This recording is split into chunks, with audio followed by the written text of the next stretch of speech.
Welcome again दोस्तों, प्यारे बच्चों। आपका बहुत बहुत स्वागत है आज की यूट्यूब की कक्षा के अंदर। कंप्यूटर फंडामेंटल दिन हमारा दूसरा रहेगा और इसमें हम मॉडल के बारे में पढ़ेंगे, डिजिटल कंप्यूटर के मॉडल के बारे में पढ़ेंगे। फर्स्ट मैं स्वागत करता हूँ आपको मेरे यूट्यूब चैनल के अंदर एंड बहुत बहुत स्वागत है आपका। ओके, तो आज हम क्या देखने वाले हैं? बेसिकली बेसिकली आज हम क्या देखने वाले हैं, मॉडल के बारे में देखने वाले हैं। और यहाँ पे आपको मैं बता दूँ, आप प्लेलिस्ट में जाएंगे तो आपको कंप्यूटर फंडामेंटल की अलग से प्लेलिस्ट मिल जाती है और आप वहाँ से फंडामेंटल क्लियर कर लेंगे। एक आपको रहेगी कंप्यूटर कोर्स के नाम से रहेगी प्लेलिस्ट, तो आप उससे पूरा क्रैश कोर्स भी कर सकते हैं जो फ्री ऑफ कॉस्ट है, बिल्कुल 100% फ्री ऑफ कॉस्ट है। ओके, और आज चलिए आज की वीडियो फिर स्टार्ट करते हैं। ओके, फर्स्ट तो ये हमारा जो रहेगा, क्या आज हम किसके बारे में पढ़ने वाले हैं? Basically model of digital computer के बारे में पढ़ने वाले हैं, या कंपोनेंट ऑफ कंप्यूटर के बारे में भी हम थोड़ा रीड आउट करेंगे। ओके, तो सबसे पहले मॉडलिंग हमारा किससे रहता है? किसी भी प्रोग्राम के अंदर, किसी भी कंप्यूटर के अंदर, या किसी भी डिजिटल डिवाइस के अंदर सबसे हम पहले क्या करते हैं, प्रोग्राम या डाटा इंसर्ट करते हैं। उससे भी पहले हम हमारा डाटा, एक डाटाबेस हमारा बनाते हैं, नोट डाउन करते हैं। कोई भी डाटा होता है हमारा, पहले हम उसको फिजिकली प्रिपेयर करते हैं, देन उसके बाद हम किस में, सॉफ्टवेयर में अप्लाई करते हैं, लाइक इनपुट। एंड देन उसको हम, जो भी डाटा हमारा होता है उसको हम इनपुट डिवाइसेस के थ्रू इनपुट करते हैं, किसके अंदर, स्टोरेज यूनिट के अंदर। स्टोरेज यूनिट के 2 से 3 पार्ट होते हैं, वो आपको मैं अभी बता देता हूँ।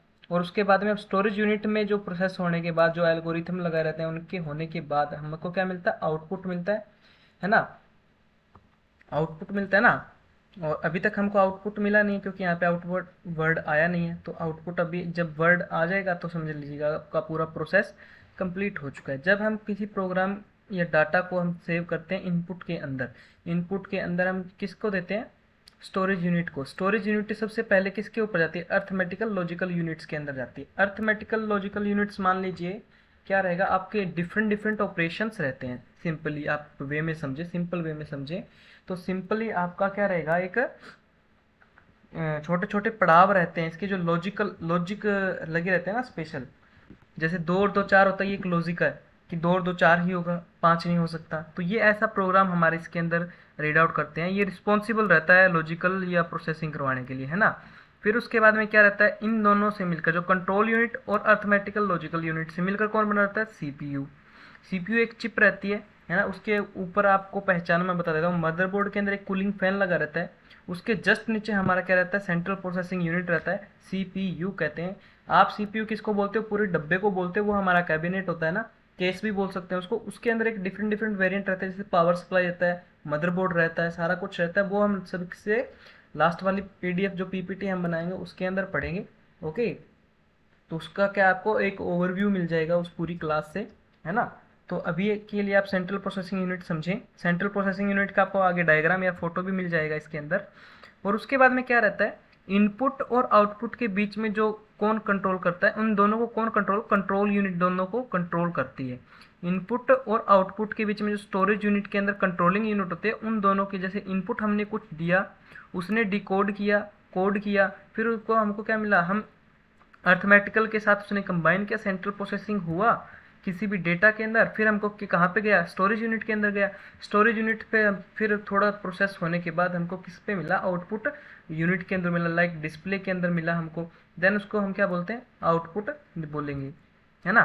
फिर हमको क्या मिलता है, एक रिजल्ट मिलता है। सिंपली क्या रहता है, हमारा ये प्रोग्राम रहता है पूरा का पूरा, जिसमें क्या रहेगा, आपका पूरा का पूरा सेंट्रल यूनिट है जो प्रोसेस करेगा। जब आपने कोई डाटा बनाया है, जब आपने कोई डाटा प्रिपेयर किया है, उसको आप इनपुट डिवाइसेस के थ्रू, लाइक माउस एक पॉइंटर टूल की तरह काम करता है, कीबोर्ड हमारा इनपुट की तरह काम करता है। इनपुट हमने दिया स्टोरेज यूनिट के अंदर। स्टोरेज यूनिट के आगे 2 टाइप हो जाते हैं, कौन, कंट्रोल यूनिट और अर्थमेटिकल लॉजिकल यूनिट, है ना।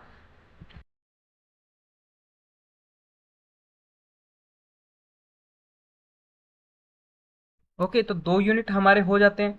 2 यूनिट में जो इनपुट डिवाइसेस और आउटपुट डिवाइसेस के बीच में जो सेंट्रल यूनिट है, उसकी कंट्रोलिंग पावर कौन कंट्रोल करेगा, कंट्रोल यूनिट। अंडर किसके, किसके अंडर में, अर्थमेटिकल के अंडर में आके सेंट्रल प्रोसेसिंग इन दोनों से मिलकर बना रहता है। उन दोनों के कॉम्बिनेशन और जो प्रोसेसिंग को स्टोरेज यूनिट में सेव कर दिया जाता है, फिर उसके प्रोसेसिंग होने के बाद हमको आउटपुट यूनिट पे लाइक डिस्प्ले पे मिल जाता है, और देन हम उसको क्या बोलते हैं, आउटपुट बोलते हैं या रिजल्ट बोलते हैं।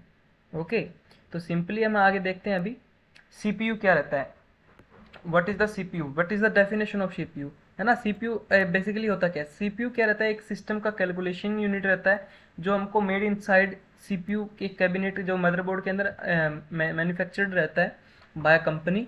ओके, तो ये क्या रहता है, एक ब्रेन की तरह भी काम करता है। जैसे हमारी ह्यूमन बॉडी का क्या रहेगा, काम करता है ना, वैसे ही हमारा ह्यूमन बॉडी की तरह ये करता है। देखिए, it's also control the another part of computer. जैसे हमारा ब्रेन है, हमारे हाथ पैर, जैसे कई चीज़ें हैं हमारी जो हमारे कंट्रोलिंग में, जैसे सांस 1 मिनट तक रोक लेते हैं उसको कंट्रोलिंग, कई चीज़ें हमारी मेडुला ओब्लोंगेटा के थ्रू हमारा कंट्रोल्ड होता है, जैसे दिल का धड़कना, उल्टी आना, सांस की क्रिएविटी, पलक झपकाना, है ना। ऐसे ऐसी जो हमको जो अनइच्छिक क्रियाएं होती हैं वो हमारी मेडुला ओब्लोंगेटा में जाती हैं।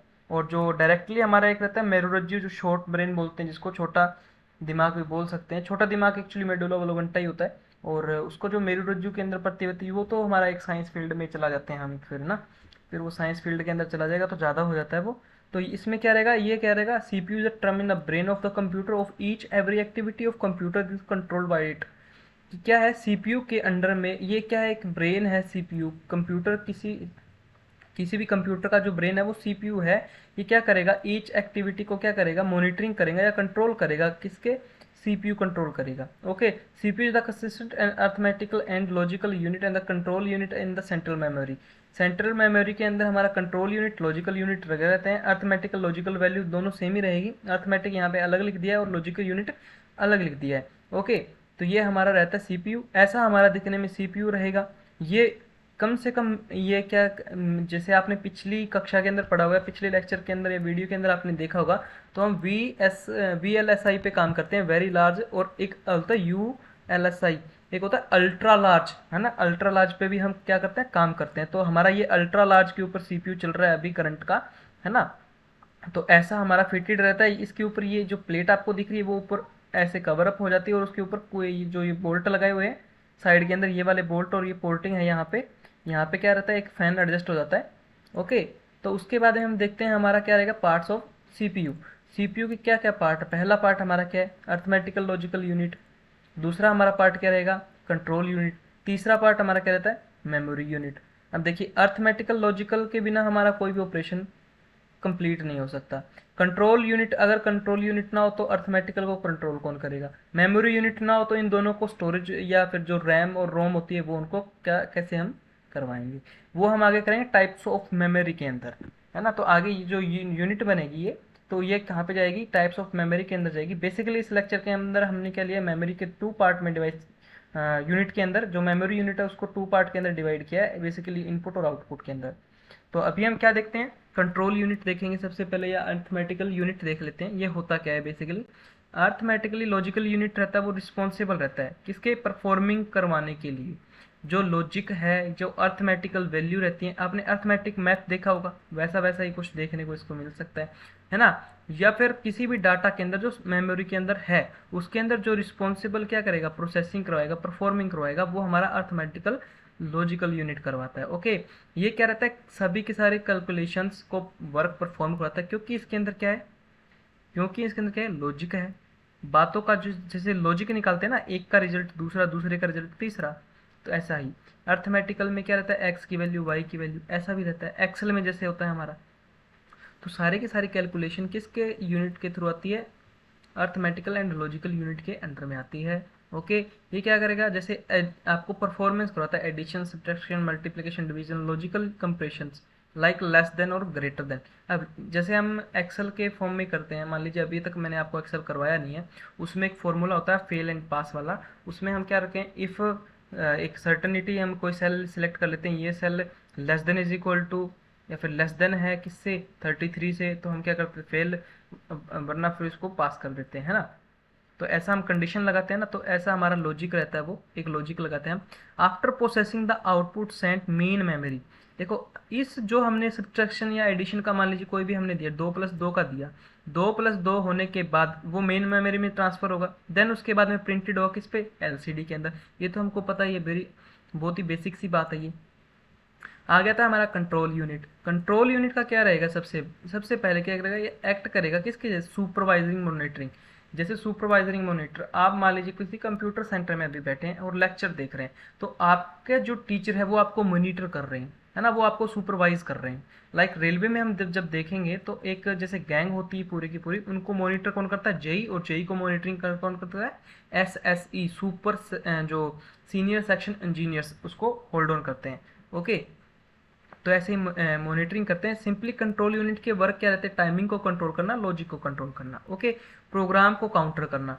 प्रोग्राम जो भी हमने उसको जो हमने प्रोग्राम इनपुट दिया है उसको काउंटर करेगा वो, मतलब उसको जानेगा पहचानेगा, पूरा काउंटर करेगा।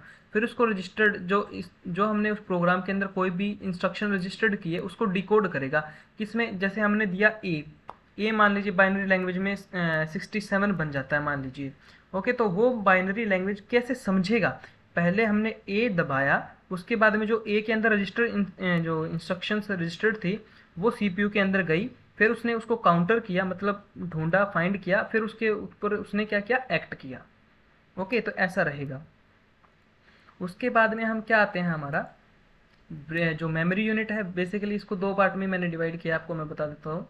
और कौन कौन सी यूनिट अभी देख लेते हैं अपन। जो मेमोरी यूनिट क्या रहेगी, हमारा saving data and instruction permanently is the known as a storage. अब स्टोरेज क्या रहता है, अब आप मार्केट के अंदर फ़ोन खरीदने जाते हो मान लीजिए, तो आप दो ही चीज़ मैनुअली देखते हो या तीन चीज़, तीसरा तो हमारा कैमरा रहता है, ये वो तो है ना, दो चीज़ आप मैनुअली देखते हो, रोम और एक जो स्टोरेज डिवाइस होती है वो।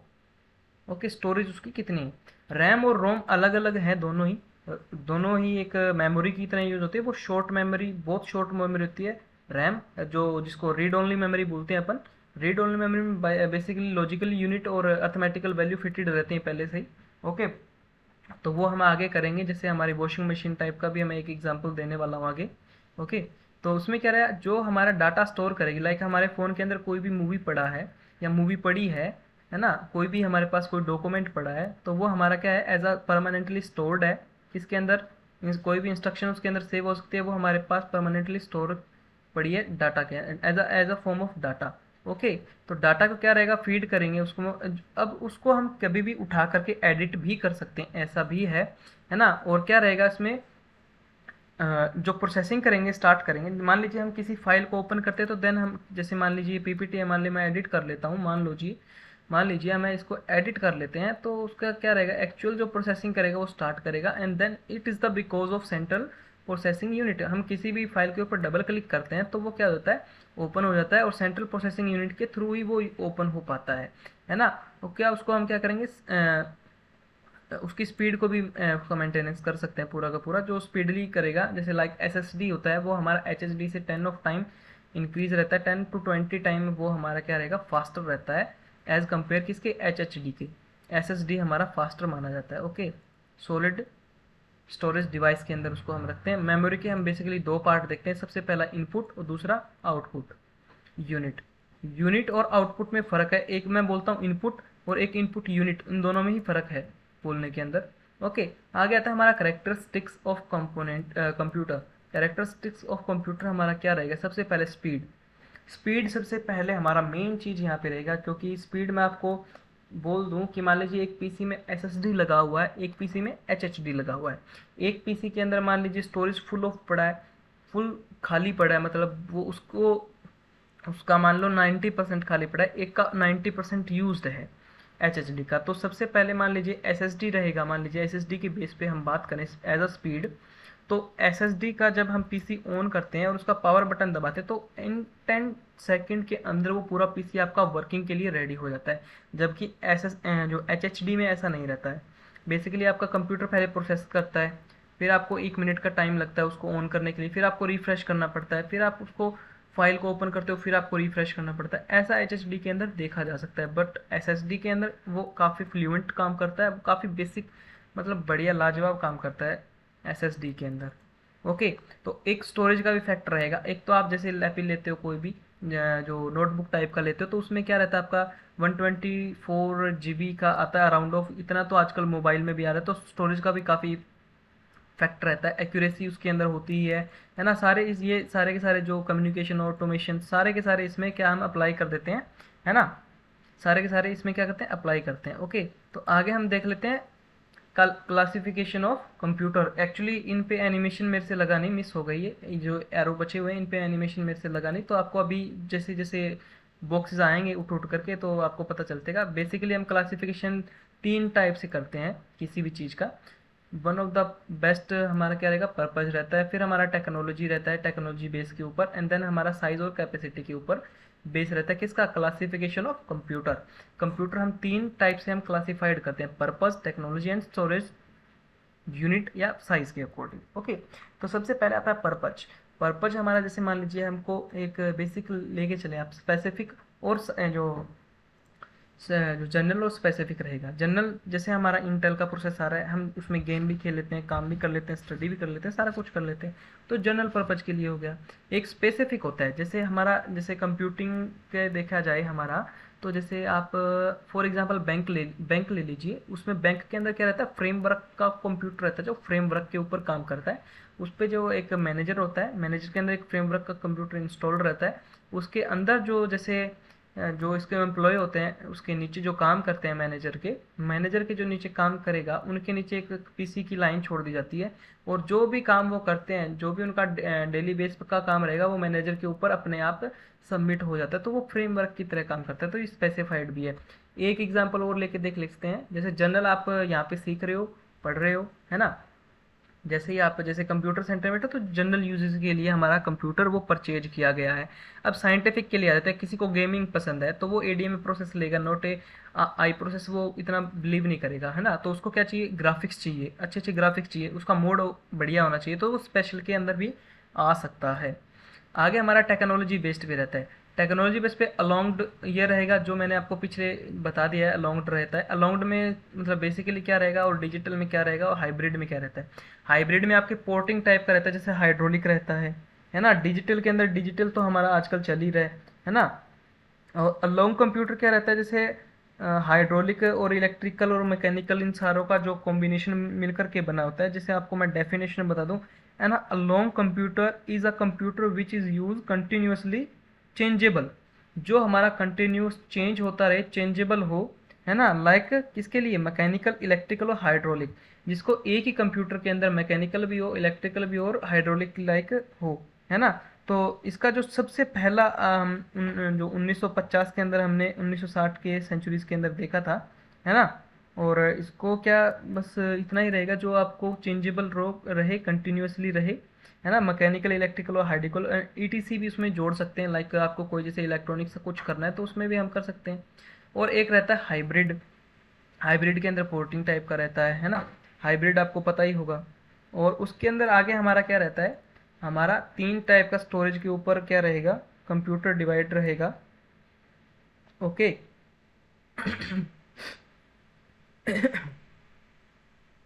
थोड़ा सा फास्ट में बोल गया तो ऐसा हो गया। ओके, तो अभी मैं आपको क्या बता रहा था, हाइब्रिड कंप्यूटर का थोड़ा सा बता देता हूँ। जैसे डिजिटल कंपोनेंट रहते हैं नॉर्मली, इसके अंदर डिजिटल क्या रहेंगे, कंपोनेंट रहेंगे, जो सर्विस के जो सर्विस जो होता है हमारा सर्वर होता है, सर्विसेज को कंट्रोल करते हैं, है ना। कंट्रोलिंग करेंगे और लॉजिक एंड न्यूमेरिकल ऑपरेशंस को वो करवाने में सहायक देते हैं, और उसको क्या बोलेंगे हम, हाइब्रिड कंप्यूटर बोलेंगे। ओके, हाइब्रिड कंप्यूटर की फुल ऑफ डेफिनेशन मैं बता देता हूँ, एक मिनट, है ना। तो क्या रहेगा इसमें, the digital component normally service and as the control service as the control and provide the logical and numerical operations, जो हमको न्यूमेरिकल और लॉजिकल यूनिट्स जो प्रोवाइड करवाएगा, प्रोवाइड करवाता है, उसको हम क्या बोलेंगे, डिजिटल कंप्यूटर बोलेंगे नॉर्मली। ओके, आगे आता है हमारा स्टोरेज एंड कैपेसिटी। स्टोरेज जो स्टोरेज कैपेसिटी और साइज के अकॉर्डिंग हमने क्या करा, माइक्रो, मिनी और मेन्यू। मेन फ्रेम मैंने आपको इसी के अंदर समझा दिया था, स्पेसिफिक वाले के अंदर। तो मेन फ्रेम में अभी यहाँ पे नहीं करूँगा। एक होता है super computer.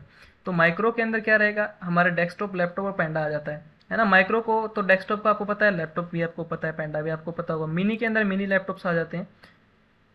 Okay, main frame work मैंने आपको बता दिया, जैसे एक बैंक के अंदर होता है, एक मैनेजर के अंदर मेन फ्रेम वर्क रहता है, और उसके बाद में हमारा क्या रहेगा, नीचे जो एम्प्लॉयर के पास हमारा क्या होगा, कंप्यूटर या पीसीज होता है, उनके अंदर जो डाटा सेव रहेगा वो सीधा मैनेजर के पास चले जाता है, तो उसको वो पूछना नहीं पड़ता। और ऐसा ही हमारा जो मेन फ्रेम वर्क के ऊपर एक कंप्यूटर को डेवलप करते हैं। सुपर कंप्यूटर क्या रहता है, जैसे हम हमारे जैसे क्या रहेंगे, जैसे न्यूक्लियर मिसाइल्स टेस्ट करना रहता है, किसी सर्वर के ऊपर अपडेशन चलता रहता है, तो वैसा वैसा हमारा कुछ सुपर कंप्यूटर हमारा काम करता है। ओके, जैसे टेस्टिंग करते हैं हम किसी भी चीज़ का, तो वो हमारा रहेगा। जैसे हम जो वातावरण विभाग है, जो हमारा क्या क्लाइमेट डिपार्टमेंट है हमारा, तो वो हमको बता देता है कि इतना गर्मी रहेगा आज और इतने समय बाद हमारी बारिश होगी, तो वो हमारा सुपर कंप्यूटर के अंदर आ जाते हैं हमारे। ओके, तो उसके बाद में हम क्या देखते हैं, लिमिटेशंस ऑफ कंप्यूटर देख लेते हैं। लिमिटेशन एक्चुअली कंप्यूटर की है क्या, और ये सबसे लास्ट हमारी स्लाइड है जो लिमिटेशन रहेगी कंप्यूटर की। सबसे पहले इसके पास खुद का कोई आईक्यू नहीं रहता, नो आईक्यू, क्योंकि ये क्या रहेगा, इसके अंदर पहले से ही प्रोग्राम्ड रहता है हमारा। ये अपने आप नहीं सोच सकता, ये डिपेंड रहता है किसके ऊपर, ह्यूमन बींग्स के ऊपर। हम इसको चलाएंगे तब ये चलेगा।